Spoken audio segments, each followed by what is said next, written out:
The racial divide in the United States was an intentional strategy created by wealthy white planters around the 17th century to keep poor, indentured whites and enslaved blacks from joining together in any kind of alliance that would have been problematic for the planter class. Today, this construct impacts all aspects of life, having been created to benefit and protect the richest amongst us. Unfortunately for everyone, except the 1%, this will continue because poor and middle class whites still hold on to the very ideas that were designed to appease them into a kind of pseudo poverty. In the 17th century, the American colonies were growing fast, but life for many was harsh. Thousands of poor whites, mostly from England, came to the New World as indentured servants. Never forget that.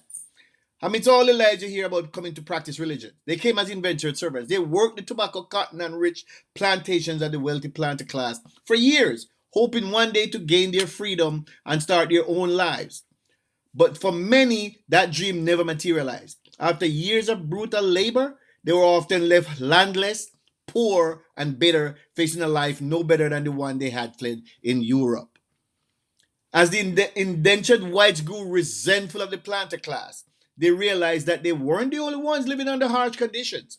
Enslaved Africans were subjected to unimaginable cruelty, forced to labor endlessly under the whip with no freedom of hope of freedom, no hope of freedom. At first, the poor whites and enslaved blacks shared a common enemy, the wealthy landowners, who controlled the colonies, wealth, and power. The conditions seemed ripe for a united front against the elite, but the planters feared such an alliance. To prevent any solidarity between the poor white people and the enslaved blacks, the planters devised a shrewd strategy. They began to extend certain legal and social privileges to poor whites. No matter how lowly they were, their station were in life. This was a calculated move to create a racial hierarchy, offering poor whites a sense of superiority over enslaved black people.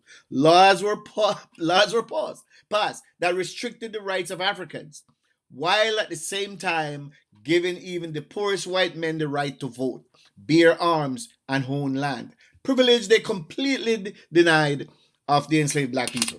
The planters emphasized racial difference, making whiteness a unifying identity for all Europeans regardless of class.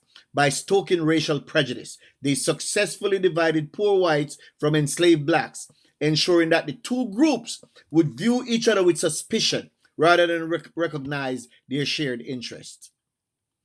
Even when indentured servitude eventually ended, the racial hierarchy remained embedded itself in the fabric of American society.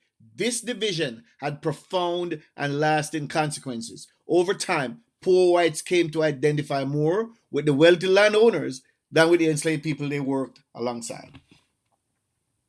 And I hate to break it to you, but racial solidarity trumped class solidarity. And the resentment that once flowed from poor whites to the planter class was redirected towards the black people. The seeds of racial tension were sown, a powerful tool the elites used to maintain control over both groups. Not just over the blacks, but over both groups. Centuries later, the legacy of this manipulation continued to affect America. The racial divide that the planter class deliberately fostered has persisted, shaping politics, society, and economics, from Jim Crow laws to modern day systemic racism. The legacy of this divide ensures that racial animosities overshadow the reality that the economic struggles of working class people, regardless of race, are often similar. The fear of a united front between different racial and ethnic groups remains a powerful force in American politics today. The resentment that poor whites once felt towards the wealthy elite was diverted into racial prejudice. And this has continued to fracture the country, allowing economic inequality to deepen while racial tensions distracts from shared struggles. The story of the indentured whites and the planter class is a reminder of how division can be used as a tool of control and how the consequences of such manipulation can echo through the centuries. Today, as we face another election, we are faced with the very same thing. And people ask themselves, why is this election close?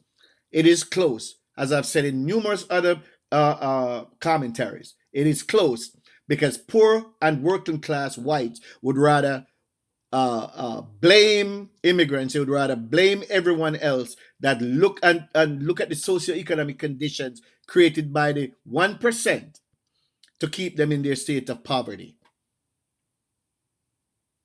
You see Elon Musk and you see all the billionaires and Trump laughing about foreign ordinary workers. I don't think it gets any more explicit than that. Thank you for listening to me.